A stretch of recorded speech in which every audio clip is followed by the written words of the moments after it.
Good afternoon, good evening, good morning to all of you. Thank you so much for tuning in with us today. We are excited again about this episode. And so we are continuing from our series from a few weeks ago. And Ricardo, thank you so much. And we were going to surprise you with them, but you already see their faces right here. So we have been talking about the potential of AI in education. And today we're continuing that conversation with episode 2, examining teacher use and the impact of ChatGPT in particular in the classroom. And if you have not seen us before, my name is Teresa Castro. And I am Ricardo Recinos. And we are both technology TOSAs from Hacienda La Puente Unified. And before we continue, we just, of course, want to thank our sponsors, the reasons why we get to do these trainings with you every week.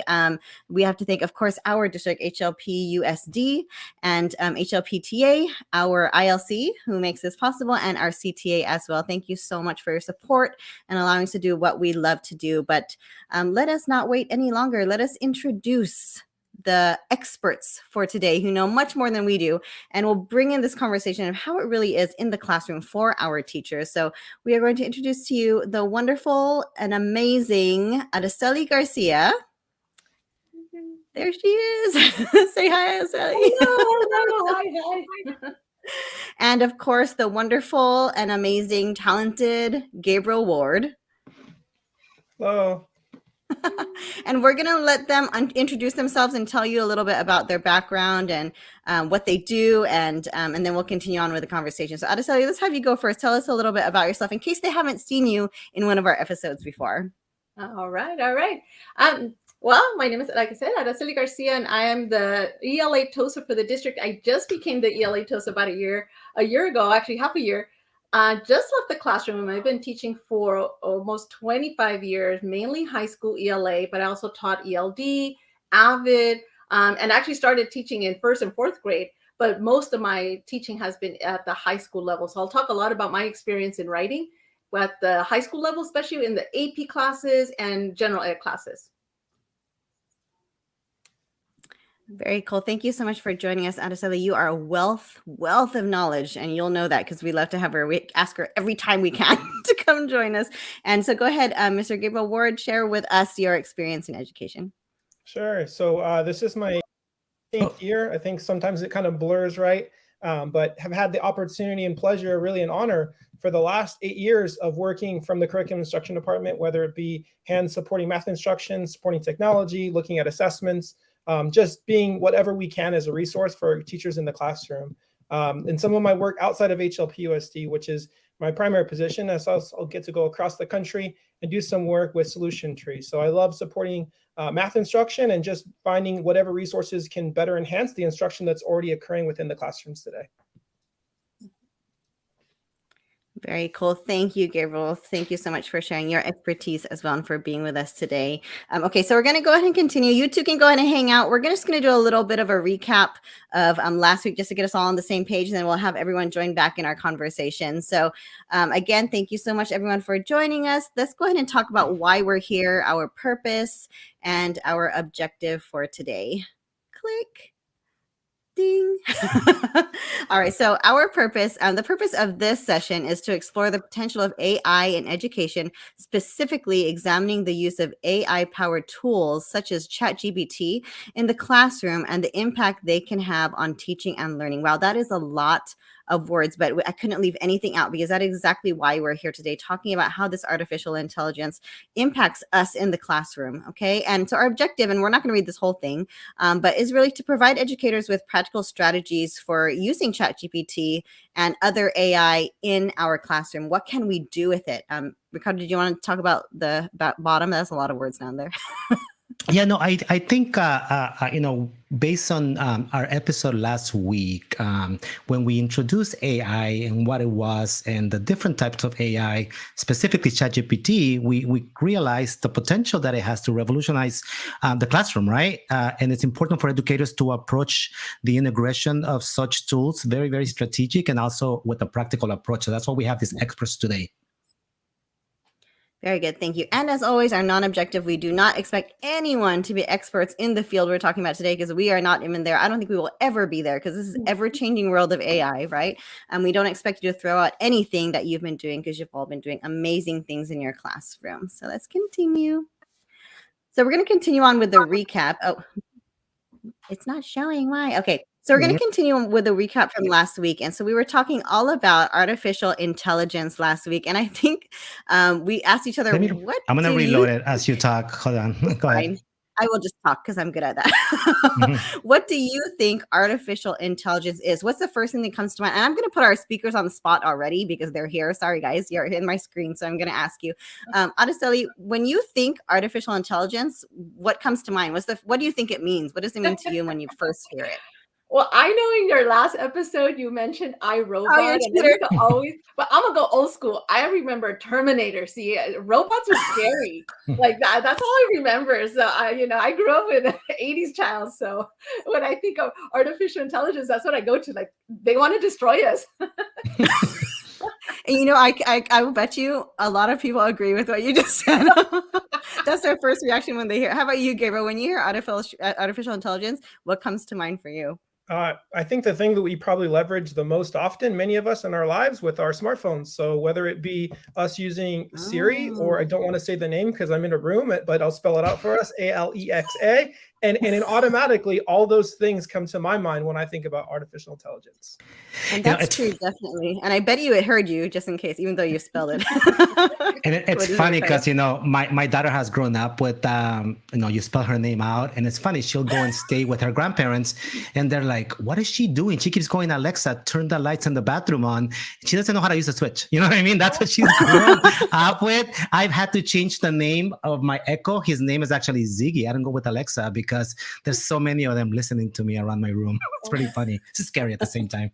Yes, teach your kids how to use the light switch too if you're gonna go ahead and use it. But all good things, thank you. So we had that conversation last week, and I think we're all kind of in the same boat. And so let's go ahead and continue.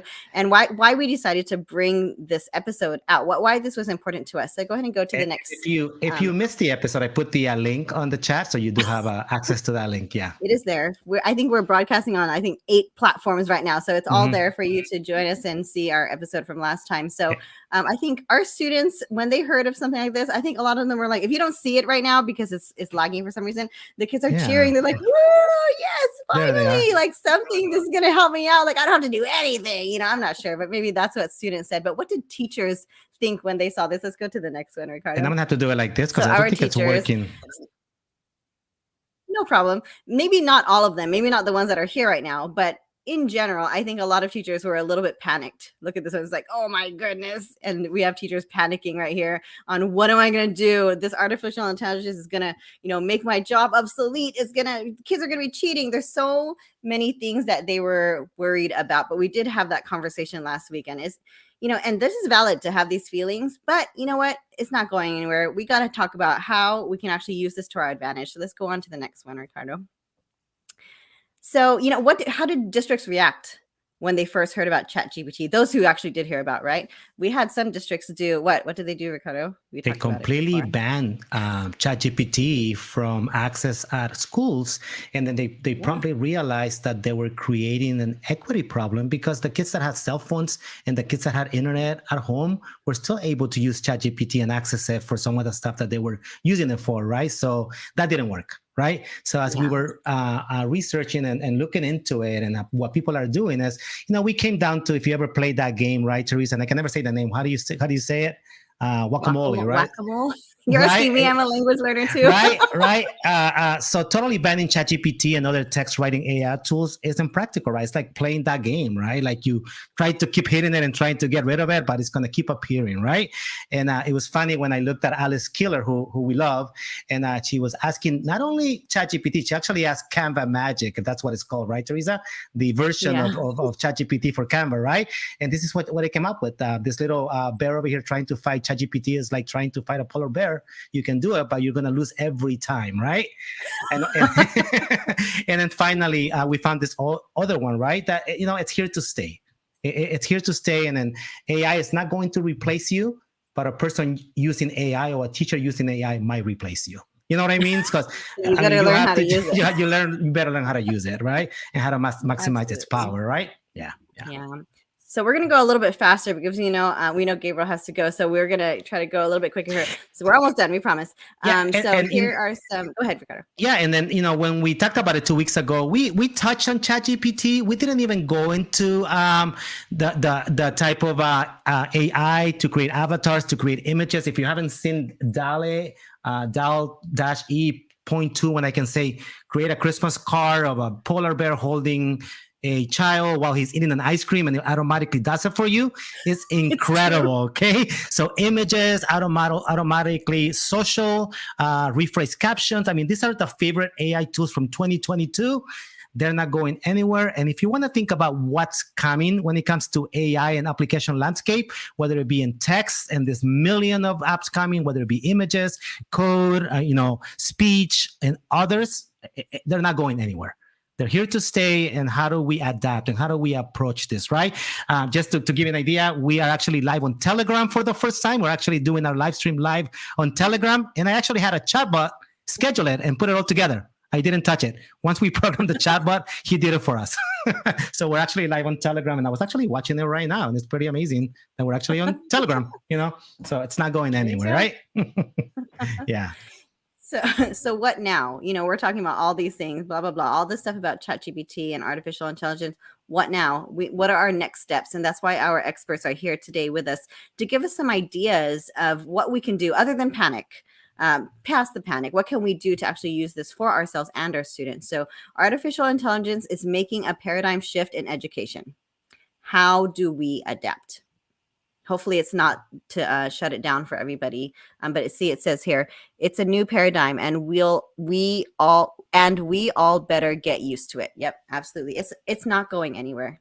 It's not going anywhere. And if you didn't hear the news from our amazing friend Mike, who's helped us so much with our show in the past, Microsoft just invested billions of dollars to bring OpenAI and ChatGPT into their system, and it's going to help into the Bing search engine and other stuff. If you think his videos, how to create macros on Excel, how to create code on Word, it's not going anywhere, and that's the point that we're trying to make today, right? How do we adapt, and how do we take this amazing tool and use it to our advantage as educators? Absolutely. Okay, let's continue. All right, so we're going to get into these quick questions and kind of have a little conversation here with our friends, and then they're going to take a little time to go a little bit more in depth with us, and hopefully Gabriel can do it within his time frame. I'm so sorry. Thank you so much for joining us. All right, so this first one, how can teachers effectively incorporate AI tools like ChatGPT into their classroom instruction, and what benefits do you see for our students as a result? So maybe we can just talk about a few ideas of how you can actually incorporate this into your classroom, and then we could go more in depth later when we give you a chance to talk about it. Who would like to address this question first? I think let's call in Gabriel because I keep bugging Araceli first. It's only fair. Go ahead, Gabriel. Well, when I think about ChatGPT, it kind of takes me to the idea that ELA, or at least literacy folks, are starting to get a taste of what math has already had for some time. I think back to the idea of calculators, right? And how that is the technology, or was the technology in the early inception, probably in the early 70s. And I think about how it was then, and now we think about today. Every person doesn't even have necessarily an actual physical calculator, but they do with regards to them having the technology and the smartphones. So I go back to the idea of, hey, if math was able to make its way past that and still be relevant and still look into how we can take what we are now seeing that is kind of almost encroaching, if you will, on the literacy aspect of things, on the idea of teachers that are more in the realm of actually producing essays and written word. It's just the idea of how we can lean into it as opposed to kind of running away from it. One of the biggest things I was looking at a lot when we were thinking about leveraging it, not only from a teacher's aspect for teaching, but also for us as educators to be able to make it work for us. On social media, I'm sure many of us that are out there looking at, I saw teachers that were using it in the special ed environment to be able to produce some of these IEP goals for students. And I think that was fabulous. And so I just think the idea is like, at the end of the day, when we talk about this is how we as educators can not only use it for our students to learn, but we can also use it as a tool for ourselves, because we know we're always talking about time constraints and things that maybe we don't have and want to do. And so I think there's things that we can be able to use it to our advantage from the teacher's perspective, some of that paperwork, some of that creation of things that you maybe don't enjoy as much as the delivery of instruction and working directly with your students. And I feel like that's something that definitely that we should be able to incorporate. I'll let Araceli speak some more to that. And then I did have some things I wanted to share that I tried because I think at the end of the day, talking about things, but seeing kind of what it can produce really does speak volumes. Mm-hmm. Well, I'll jump right in. I remember a while back when Google Docs came out and my son was in college and he was already using it. And I was like, what? I was so used to just using Word and I have to learn something new. And then, of course, I can't even imagine, right, not using some of these tools. So I'm really excited. I think there's so much here that we can use, especially in the ELA classrooms. And number one, I would spend hours trying to find exemplars, trying to find sample essays, for example.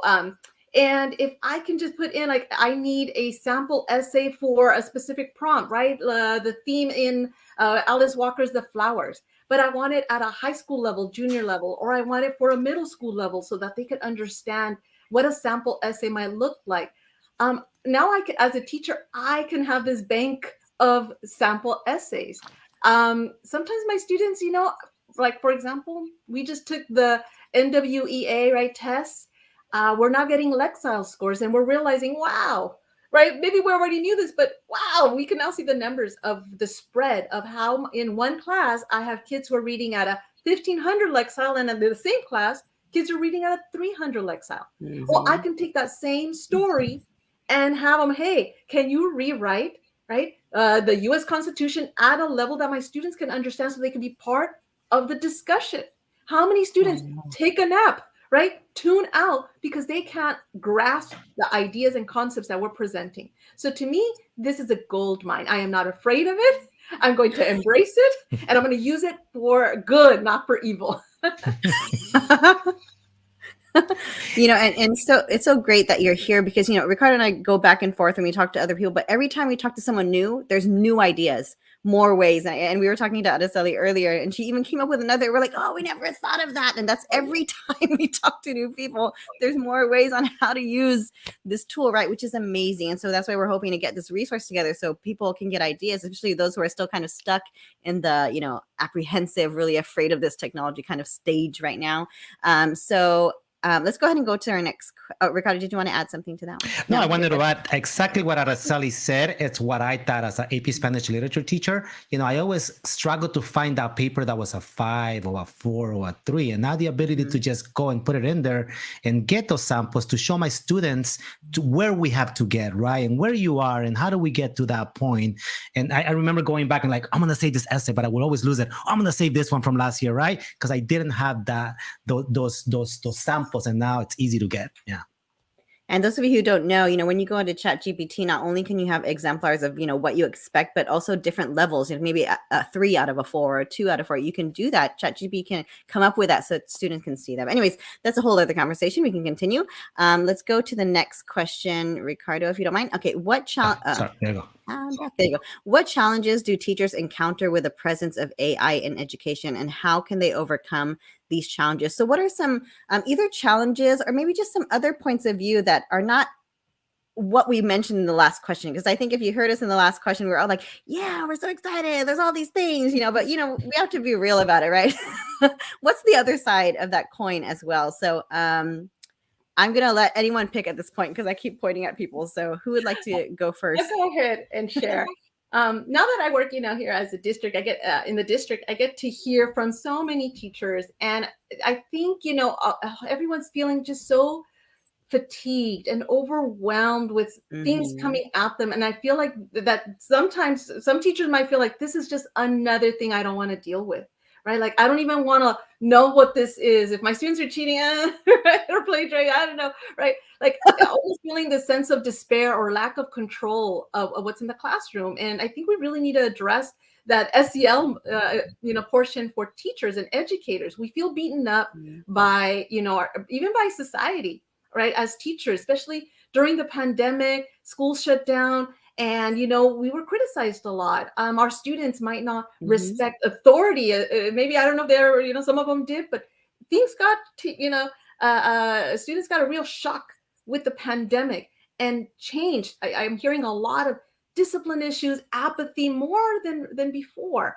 And so with AI, I could see teachers just throwing up their hands and saying, kids are going to cheat. And I fear this idea of teachers turning into almost like FBI, like spending so much time trying to investigate if a student is cheating or not. And what a horrible place to be at in an environment in that classroom. So, that's why we need to give knowledge to our educators that no, there's ways to use it, and to our students that there's a value in the process, not just the final product.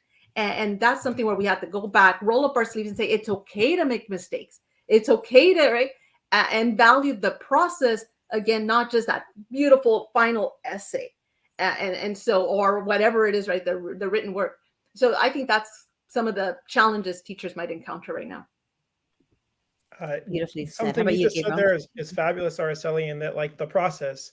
I was at a workshop and we were talking about a math problem. And in that manner, the presenter said, hey, now that we've gotten the answer out of the way, let's get to the meat of the conversation. I think a lot more needs to be focused on kind of like what we're doing to get there, how we approached it, our strategies, our thinking, as opposed to the answers that we may be able to produce. I think a lot of times when we talk about, if you look at through the lens of mathematics, there have been a lot of things out there for a while that have been able to produce answers. But I think at the end of the day, that's the benefit of technology. That's why mathematics has, in my opinion, shifted in terms of us being more of a focus on the answer and a lot more on the process, as you alluded to earlier. So I just go back to the idea as the challenge is really for us to kind of make a shift in terms of what we are prioritizing and what we are placing value on. And so I think for educators, it is very much a challenge, and it can be looked at as one more thing. But I like to believe it's something, like I said, that we can leverage for ourselves, not only for our learning of our students, but for us as educators to be able to get some stuff that, maybe we aren't the most fondest of. Absolutely. As I was listening to you, now I lost my train of thinking. When I listen to the two of you, it comes out so eloquently, and it's like, oh, those are the things I want to say, but they just don't come out right. And it's so important to validate that for teachers, that, this is how they feel, but, we have this opportunity for us. And it's kind of, we always knew about, we've, at least in the last few years, have heard about, you need to focus on the process. But you know what? This technology is kind of forcing us to do it. We actually don't have a choice. It's like, you know what? It's here. We're going to have to do it. We have to practice what we preach, what we've been saying for the last few years. So hopefully we're all in the same boat there. So I'm sorry, I kind of blabbered a little bit because I lost myself, but let's continue. That happens fairly often. I'm sorry, everybody. All right. So our last question, what do you see as the potential long-term impact of AI in education on the role of teachers and the way students learn? And I think this is a big question from teachers. They're like, what does this mean for me in the long term? What does this mean for me, right? So how can we ensure that AI is used in a way that supports and enhances rather than replaces the work of educators? So I guess our first question really is, what do you see as a potential long-term impact of AI? Because we've heard about it since December, and we said it's here to stay. So a few months from now, we're going to be like, okay, we're done, we're good. How do you see this in the long run for our educators? What do you think? And do you want to have Gabe go first? Because I know he has something to share too, and I know he has to go. So Gabriel, you want to go ahead and start with that one? Yeah. So in terms of the long-term impacts, I feel like it really kind of hopefully shifts kind of what we are thinking. I was talking to a classroom teacher the other day, and she had actually said, she goes, great, what does that mean for us as teachers? And I said, well, I always go back to, and it's not necessarily 100% foolproof, but if we're creating assignments that always can be Googled, I'm not sure that we're always creating the best learning opportunities for our students. Yes. That doesn't mean that we might have a wonderful task or a lesson plan that we use that potentially could be Googled. But at the same time, I would like to believe we're being thoughtful in terms of some of the things that we are doing. Yes, we have textbooks. Yes, we have curriculum. But what might we be doing in the classrooms to kind of enhance and draw more of the deeper thinking, the connections in and amongst various things, so that it doesn't just become we're trying to just get an answer to this one either concept or skill or whatever thing we're trying to do in that moment, but maybe more so making connections to things we have learned before and things we are going to learn again in the future. As far as ways that we're going to ensure that it's not replacing us, I go back to the idea of you could literally have a calculator, type everything in, and still get the wrong answer, because it goes back to us as the student or us as the user and how we choose to use whatever technology we have at our fingertips. I go back to the idea as well that just because we have this amazing technology doesn't mean it's going to produce correct answers or unbiased answers. And I think that when we talk about kind of through the lens of, well, okay, that might be right, or hey, that might be true, but true for who, right? In terms of us looking at the idea of, just because things work for some doesn't mean it works for all. And we really want to make sure we're being mindful of the lens that we're looking at, even for our students, because we don't want them to fall prey to, hey, this is what it said, so that's the end all be all, because that can't be the case. We really want to make sure we are helping our students be able to look through and see kind of whose side of the story is this that we're looking at, so that we can be better informed to make the appropriate judgment and decisions for ourselves. Mm-hmm. Absolutely. And Ricardo, I'm not sure. I'm kind of checking the time just to make sure. Did we want to come back to this question together after we hear a little bit more from Gabriel before he has to go? Is that fine? All right. Yeah. So Araceli, we're going to shelf this for a moment, and we're going to come back to this because I know this is a big conversation. And but Gabriel, we want to make sure to give you the time that you need before you have to leave. So please, is there anything else you want to share today before? Yeah, I actually had a couple of slides. Would I be able to share a screen just so I can talk about, look at some of the things that it's just me playing around kind of uncovered? Yes, go ahead. All right, thanks. Let's see. So as he does that, we'll come back. Sorry, Araceli, I didn't mean to throw you off, but everything's so casual here. We'll definitely come back to that question after Gabriel goes. So whenever you're ready. Let's see, share screen. And while we're waiting, I also want to thank our viewers. Araceli, Gabriel, you don't see when viewers pop in and out. So we've had some viewers come in and, show us some love. So thank you so much for being here and listening to our conversations. And hopefully you have a chance to jump in too. So go ahead, Gabriel. Thanks. So hopefully we're all seeing the same thing here. I literally just did a real fast Google search. And like I said, I feel like at least with ChatGPT, it's kind of like the beginning of what math has seen for some time. I mean, if you literally just search up on the web math app for solving problems, these are just some of the things that are going to come our way. I know that I was speaking to some secondary high school teachers at the math conference we had in Palm Springs in the fall, and several of them were talking in depth about how they are seeing students use this stuff and things that they are doing to either encourage or to kind of build off of. I talked just a little while ago about the idea of ChatGPT and us really trying to have a lens kind of what it's producing. And this is something that I just screenshot right away from the first point of looking and signing on. Few things. First of all, it's going to occasionally generate incorrect information. At least from the math side of things, there are a lot of wrong answers. I mean, I just looked on social media just to kind of see what people were saying. And oh my goodness, mistake after mistake after mistake. Now, there are right answers, but there's a lot of wrong. So I probably wouldn't say for our kiddos trying to use it from the math side of it, probably wouldn't be their go-to. Maybe it's one of those other apps that we had seen on the previous screen, but definitely. Also the idea of it being biased. I talked earlier about the idea of looking through the lens in terms of who is this information necessarily coming from, right? So that we can be more informed with our understanding. And so I just pulled up a couple of things. Not only is it going to give these wrong answers, but I think that we could leverage some of those wrong answers. This is just something I threw out at ChatGPT earlier, and I said, give a common incorrect answer for this question. We talk a lot in the math world about being able to make sense of different approaches, different strategies, but also getting into kind of what are those common either partial understandings or common mistakes that students are likely to make. So in this case, we could literally have it produce a wrong answer, provide some justification for the wrong answer, and then have conversations with our class. Hey, can you guys understand why some people might be thinking this? And then we could learn from that because we always learn from mistakes. And then I thought, okay, you know what? Let's take a look at it through the idea of biases. How could it be able to also have a different approach? So at first I asked it to create a word problem. And of course, it constructed one. And I was like, wow, pretty amazing. And then I said, you know what? Can you create a culturally responsive word problem? And it did start talking about Native Americans, talking about some of the things that are important to their culture. And then I said, you know what if I have a classroom that maybe is more comprised of predominantly Latinx students? Could I construct a word problem that fits maybe more their needs or more relevant to their lives? And in essence, it did. started talking about us making tamales and all the things that they're doing there. So I go back to the idea of, yes, it's going to produce wrong answers, but we can also get it to produce some wrong answers for our benefit. And we can also make sure we're addressing the idea of biases by asking it some of these things. Now, does this mean this is perfect? No. But at the same time, I feel like us being purposeful with what we're saying can definitely tweak the type of problems that we're starting to see it produce. And I think I had one more in there. Yeah, where I started to look at like the steps. We talked earlier about the process. And I was like, not only can it solve these problems, but it can also start to explain kind of the rationale behind some of these different things.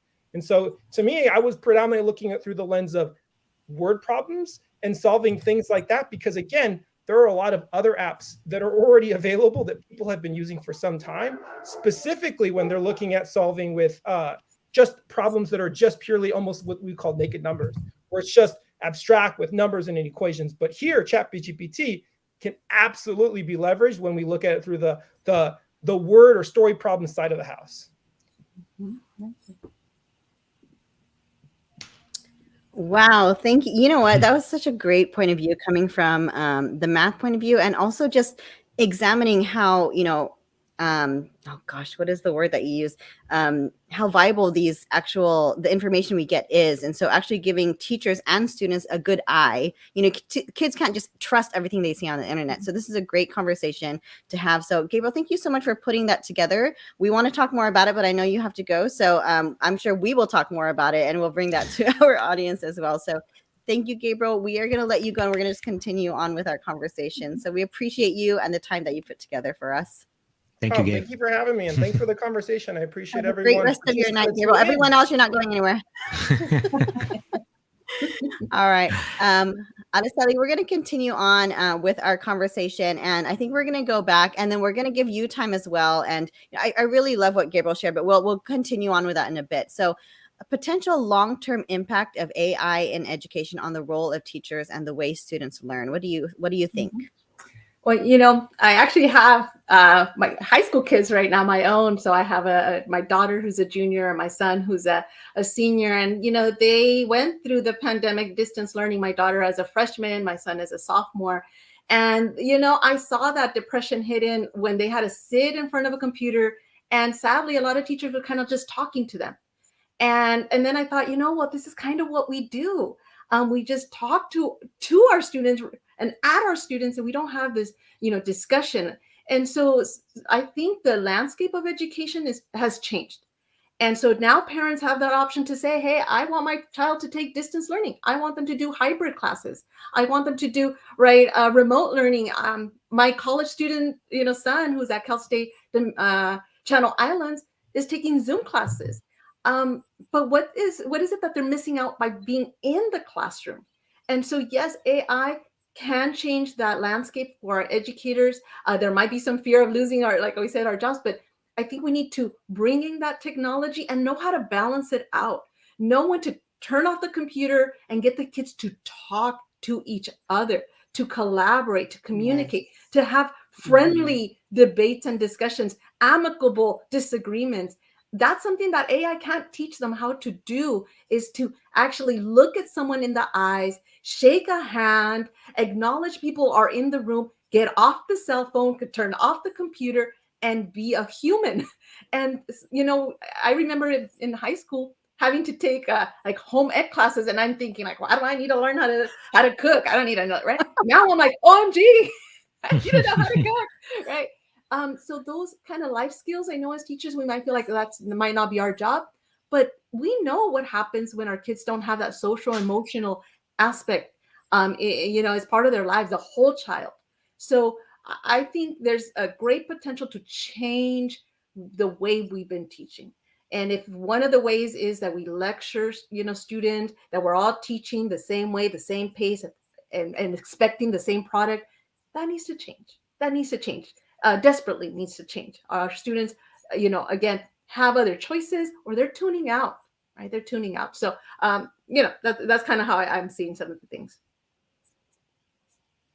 Yeah. So, what really resounded with me with what you're saying is that, this is really good tools and important and powerful, but it doesn't replace us, and it doesn't replace relationships, and it doesn't replace our interactions with each other. So no, teachers, you will not be replaced. There are other important things alongside this that, you know, are very important. So and so let's continue. Araceli, oh, Ricardo, is there another slide you wanted to do before we get into her part?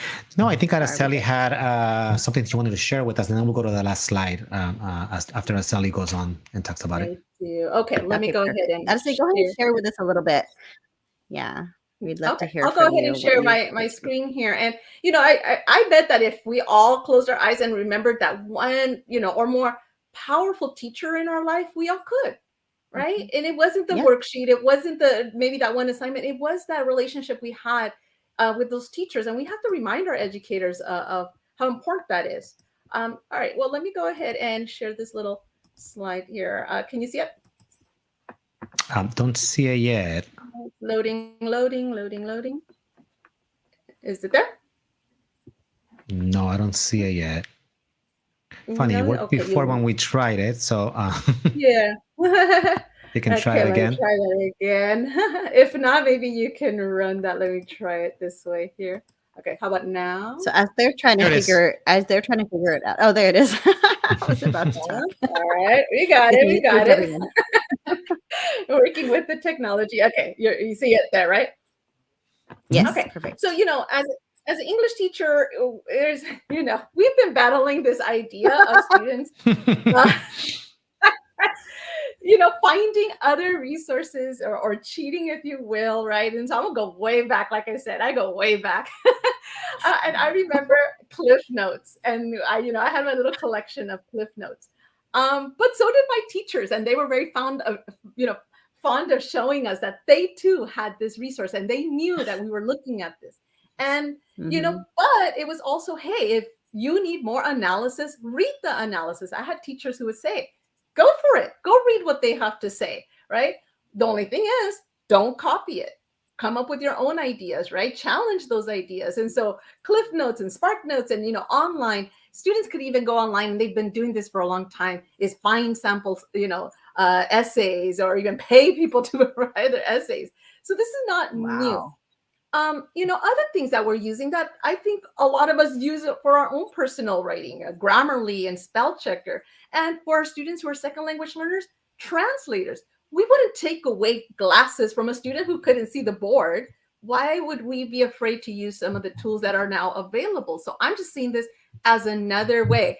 I keep saying, thank goodness for GPS, because I cannot read a map. I would need it, right? And it helps me. All right, so I'm sure I would always use this little video clip from SpongeBob, right? And so one of the questions I always like to ask is, why might some of our students want to turn to GPS? Why? Ricardo, how many hits did it get in the first week?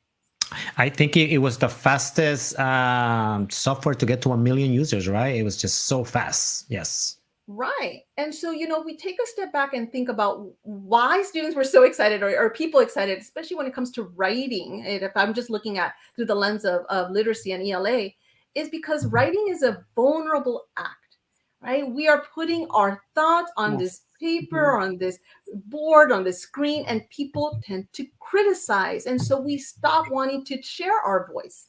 So sometimes it's because our students don't understand the assignment, and so they turn to this other way. Maybe they're going to copy from a friend. Maybe they're right. So they might need some further explanation. Number 2 and number 3 are kind of very close and hand in hand, right? They just don't believe that they have strong writing skills. They don't trust themselves. I remember even at the high school level, when we would do a WASC report, right? Teachers had to write a little blurb about what they were doing. I had adults telling me, can I just tell you and you just write it down? Because they knew, as an English teacher, they thought I'm gonna, mark them down. I'm telling you, even when I introduce myself to people and they ask me what I do as a job, and I say I'm a high school English teacher, I always get the same reaction. They say, "Oh, I better watch my grammar," as if I walk around with a little red pen. And that's just this fear. For some of our top students, the fear of failing, the amount of pressure they have to have a certain GPA, to get into certain colleges, is overwhelming. So they are looking for ways, these life jackets, if you will, to help them. But Yeah. again, other skills that they don't have is that time management. They procrastinate because they don't ask for help, because they don't understand the assignment. They don't, know how to write it. So therefore, wait. And now here I am, crunch time. So I'm going to use something like ChatGPT, right? Finally, another point is lack of resources. The pandemic really showed us the discrepancy between, right, the disparity between Yes, our students, absolutely. right? Mm-hmm. Not all students have access to the internet. So even ChatGPT, some students, right, will be able to use it, others will not, right? Fast internet, computer, even resources such as time. I know I had to take care of my siblings when I was growing up. I had to work. My Yeah. time was so limited. And so understanding that in the classroom, I need to teach that writing and not so much give so much for homework and they have to figure it out on their own. I have to try to do everything as much as I can in that classroom. And finally, number 6, apathy. We're seeing this throughout, right? Students might not see the value in that assignment. They don't see how it's relevant to them. My daughter sometimes complains about word searches, like, what do I need to do a word search, right? Or even the subject itself, or sadly, in education. And so because of that, that's a bigger question of why they turn to this, is that they don't trust the future. They don't believe that there might be some value in having a diploma. And that is something we should really address. I don't know if you all agree. Oh, absolutely. It's really great because, we were expecting ways to use ChatGPT, which you've shared, but this, I love the why students might use ChatGPT. This is a great conversation. And, you always open my mind, Araceli, every time I hear you speak about this because you're so passionate about it. So, yeah, definitely. And we see this a lot. I see it in myself. I see it in my daughter. I see it in my students. And so, very powerful conversation here. Please continue. Yes. So, again, a lot of times I know sometimes we want to use these labels. Oh, well, this, it's this ugly label that I've never liked. And that is to label our students as lazy. To me, someone who's lazy wouldn't even bother to get up to go to school. That kid True. who's not turning in that essay in my class, but then I check a look and they're doing great in that drama class, in that journalism. They're waking up at 7 a.m. playing soccer because they're on the team. That's not a lazy student. That's a student who is apathetic in this specific moment on this specific assignment or class. And I need to find out what makes them tick, right? And so that's why I love this little quote here. It says, if you want to make students not plagiarize, you simply need to find what they are passionate about, that they are passionate about the assignment, that they feel confident in their skills, and that they have the resources to complete that task. So again, I think that was from a blog. So the question was, what can teachers do? Okay, I'm going to tell you right now. I did ChatGPT to give me this list. I'm going to tell you right now. And then, welcome to the club. And then I changed it up slightly, right? Added a few things. Why not? We can become editors. So here it is. This is what ChatGPT is saying. It says creating writing prompts. Many times we or the companies are creating writing prompts. Let the students come up with some writing prompts. What would they like to write about, right? Changing it up. Number 2, vocabulary. Oh, again, the giving the students a long list of words, that doesn't work. And so having kids play with this system and say, hey, let's look at different ways certain words can be used. Grammar. I can, rather than trying to find that worksheet or go to a place I have to pay for a worksheet or find an old book where it has these, I can have ChatGPT create, right, a paragraph with spelling errors, or somebody today was saying about dangling modifiers. All right, go to town, right? Create a paragraph with dangling modifier errors and have the students, find those and correct those. What else? Reading comprehension. I mentioned this before. It can generate simpler passages for some of our students. It can even come up with questions, comprehension questions. So I'm going to use this as the tool for myself. What else? There's about 10 of these. Summarizing.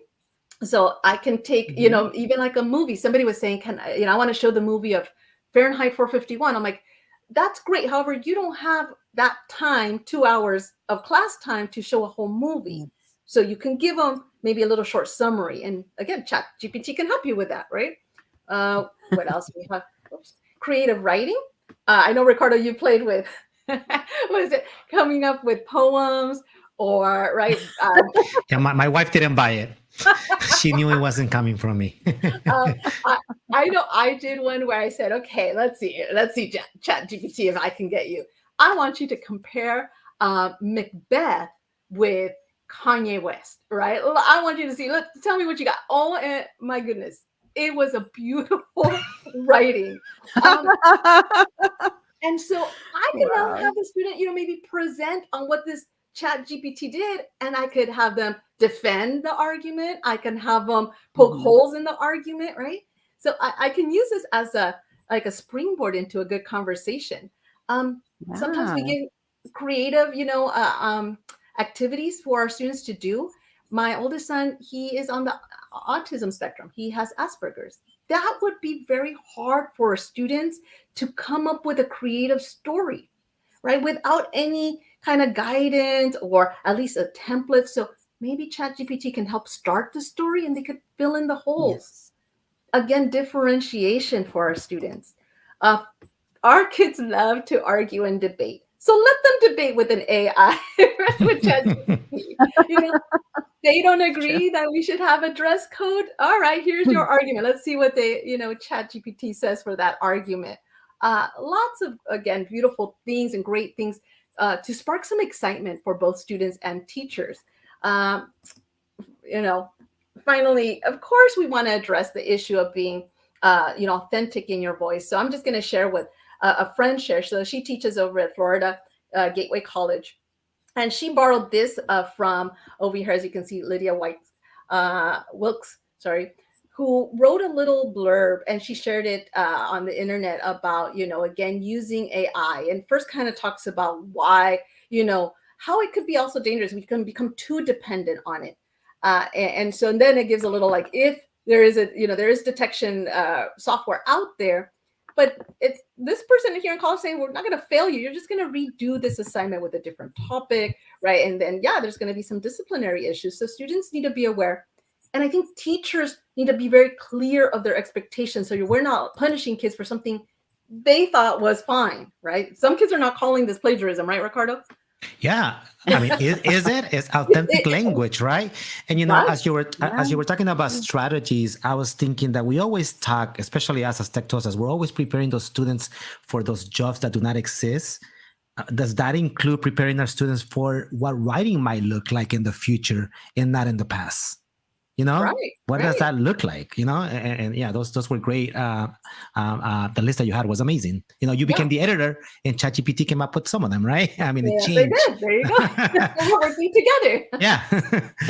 Finally, this friend of mine also included. I like this just because I want teachers to see, especially in a class, that tell me what you value, but show me in that syllabus what you value. So if you say you value the process, then maybe we should give a certain grade for the process, right? So this person here, this professor is giving 10% on the rough draft, right?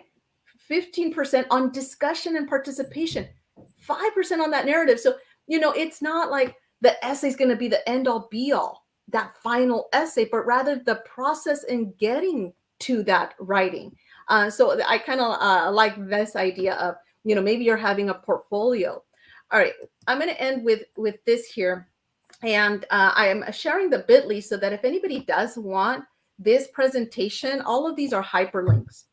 And these are things I've used in the classroom. So, if maybe teachers don't want to go to ChatGPT yet, we're not quite there. We want to really, make sure students are using authentic voice.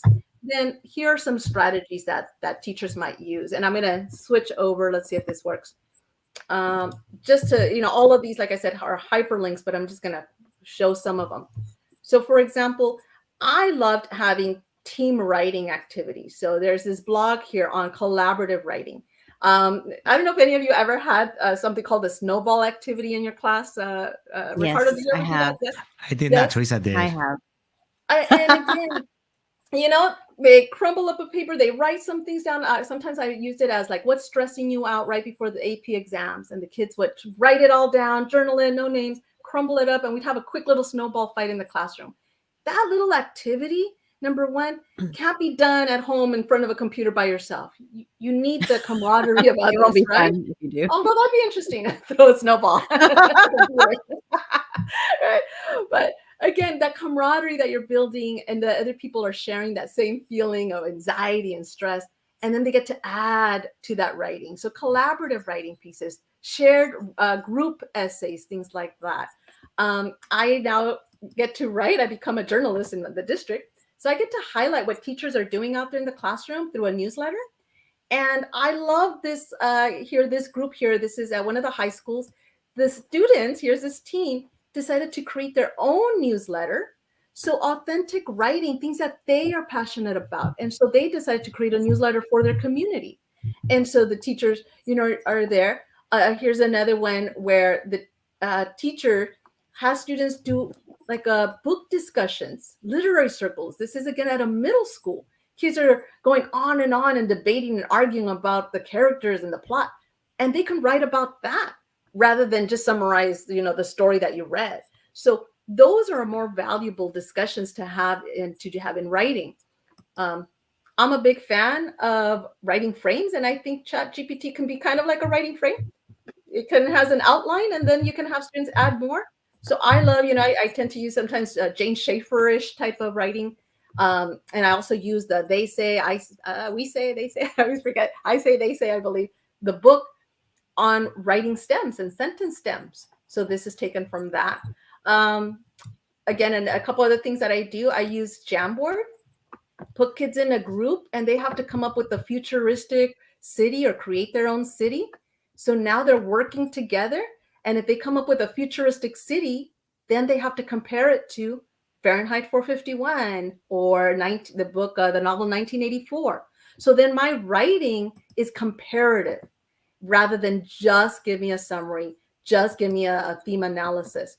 So I won't show them all here, but so many different things. Again, comparing current events with past events. ChatGPT only goes up to, what year was that? 2021? 2021, I believe.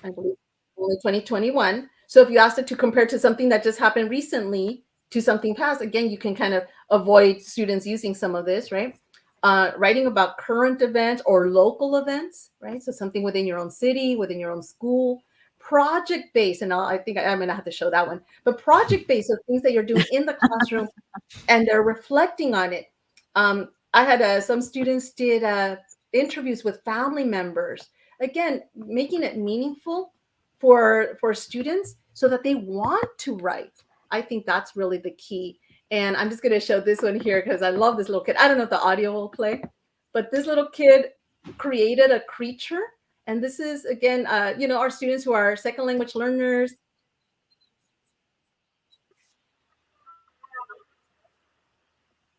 I don't know. Could you hear that? I don't know if you could hear this little video. But again, students, are proud to share what they make. And that, again, leads to that good, strong writing skills, literacy skills. And again, we don't have to worry about kids cheating because they want to share what they have and what they have to say. And we can provide that space for them. So that's a little bit of what I have there. I don't know if that answered all the questions, some of the questions that you all had. It did answer questions, but it also made me think of a lot more, which just shows it's just a springboard into an even longer conversation. Which I don't think this is an ending conversation, because I think though ChatGPT may be new for us, it will continue to evolve and things will come about, and we'll have more things to talk about upon this subject. But it's clear to me that you and Gabriel really are truly experts in the educational field. And really, I think a lot of teachers can use a lot of the things that you brought up today to kind of relieve them from this initial panic, but to know, what, this can also be a tool for me. Not only do I not have to worry about it, but this can actually be something I can use. And I really resoundingly heard very much the importance of process. So even though the product is important, the process is even more important. And this, reminds us even more that, this product it can give you the product in like 3 seconds. So again, we need to show the students the importance of the process and actually having them use this tool in your lessons and as students as tools as well. So so Araceli, thank you so much for taking your time. I know it's a voluntary time for you and you are just, wow, your brain is like this. And I'm always like, whenever I hear you speak, I'm like, oh my gosh, how does she do that? So thank you so much. And again, we're going to ask you to come again because you're just amazing. And are there any last words before we let you go? And we'll just kind of wrap up the show a little bit. Anything else you want to say to our audience? I think, again, just balance, balance with technology and not forgetting to listen really to what our students need rather than just opening the textbook and just teaching what's there or being afraid of the technology that's there. It's really kind of, knowing our students and joining them in this journey. I think this is exciting. So I'm excited to see the future of what they can do with AI. And all the possible jobs that can be created, not looking at the deficit or what we might lose, but what we might gain. So I'm excited about that. Wow. So, wow, very beautifully put. Thank you so much, Araceli.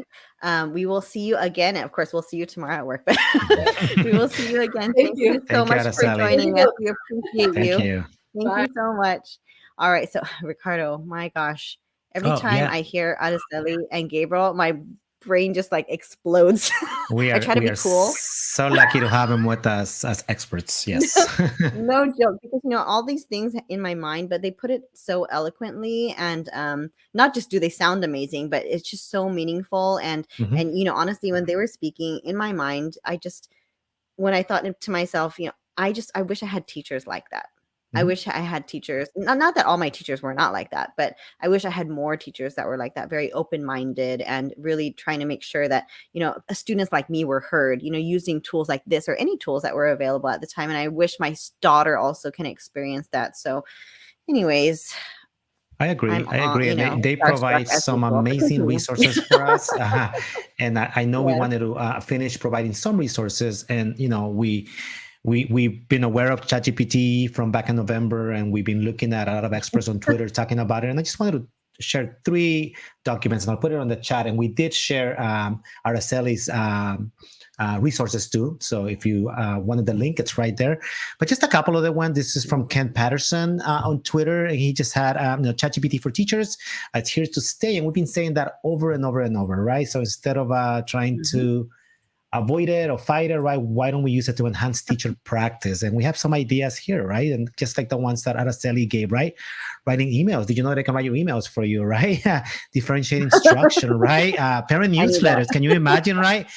Feedback, report card comments, right? Grading student work. There's so many uses. So this was one that I really enjoyed when I saw it from Ken Patterson. Again, I wanted to give credit. There was another one from Stephanie Howell, which she talked about. And I think Araceli talked about generate vocabulary, remember? She also talks about write emails. Gabriel brought this up because it was a big deal. I saw it too on Twitter when they wrote an IEP goal.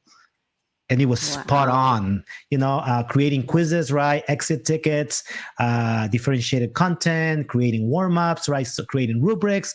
So yes, you can use it to make your life easier as an educator. And yet one more, Matt Miller, who we love. And, we use them a lot to prepare to the first episode, right? And how do we use it, right? Grade the bot. So now you're grading ChatGPT and what it can come up with, right? Debate the bot. I think Araceli mentioned that one before, right? Use it to remix student work, right? Ask for definitions on a variety of levels, right? Use it as more of a complex source than just Google, right? I didn't Google it. I ChatGPT it, right? Ask GPT to write your lesson plans. I think we covered that last week. So just great resources that are out there. We'll put them on the chat for you to see. But I think what we wanted to end today with, it's the fact that it's gonna be here and it's staying and it's not going anywhere, right? So it's gonna require for us to adjust the way we approach teaching, right? And I think Gabriel said something very important, right? He said, you know what? It's not perfect.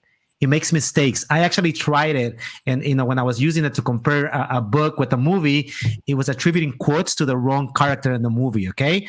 Or it was citing sources that they didn't exist. So it's not perfect, but guess what? It's only going to get better.